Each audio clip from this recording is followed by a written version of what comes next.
अस्सलामुअलैकुम welcome to ஷாலாஸ் recipes. இன்னைக்கு நம்ம என்ன ரெசிபி பார்க்க போறோம்னா கார்ன் பக்கோடா தாங்க பார்க்க போறோம்। ஈவினிங் ஸ்நாக்ஸ் ரெசிபி, வாங்க எப்படி செய்யலாம்னு பார்க்கலாம்। நான் ஃப்ரெஷ்ஷா உள்ள ஸ்வீட் கார்ன் தாங்க எடுத்துர்க்கேன்। அதை நல்லா பாயில் பண்ணி வச்சிருக்கேன்।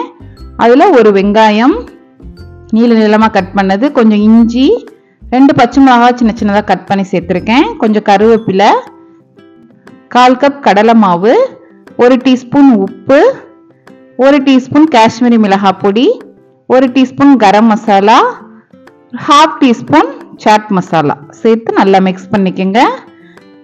நம்ம எல்லா இன்கிரீடியன்ட்ஸும் சேர்த்தாச்சு।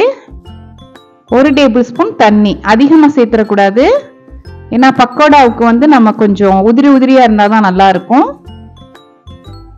நல்லா கையில் பிசைஞ்சுக்கோங்க। மீடியம் ஃப்ளேமில் நான் எண்ணெயை காய வச்சு வச்சுருக்கேன்। இப்போ இதில் கொஞ்சம் கொஞ்சமாக எடுத்து இந்த எண்ணெயில் போட்டுடலாம்। மீடியம் ஹீட்லேயே பொரிச்சுக்கோங்க। நல்லா கிறிஸ்பியாக இருந்துச்சுங்க இந்த ஸ்நாக்ஸு சாப்பிட்றதுக்கு। கார்ன்னால ரொம்ப உடம்புக்கு நல்லது। இந்த மாதிரி பிள்ளைங்களுக்கு செஞ்சு கொடுங்க, நல்லா இருக்கும் சாப்பிட்றதுக்கு। இப்போ அப்பப்போ இந்த மாதிரி மிக்ஸ் பண்ணி விட்டுக்கோங்க। நல்லா பொரிஞ்சு வரணும், அப்போதான் நமக்கு நல்லா கிறிஸ்பியாக இருக்கும்। ஈவினிங் ஸ்நாக்ஸாக சாப்பிட்றதுக்கு நல்ல ஒரு ரெசிபி, குயிக்காக நம்ம தயார் பண்ணிடலாம்। அவ்வளோதாங்க।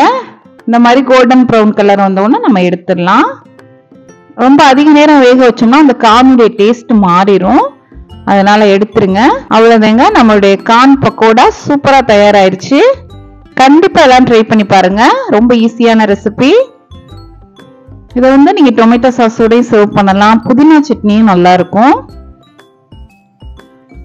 இந்த ரெசிபி உங்களுக்கு பிடிச்சிருந்துச்சுன்னா லைக் பண்ணுங்க, ஷேர் பண்ணுங்க, சப்ஸ்கிரைப் பண்ணுங்க। இன்ஷால்லா நெக்ஸ்ட் வீடியோல பார்ப்போம்। தேங்க்ஸ் ஃபார் வாட்சிங், பாய்।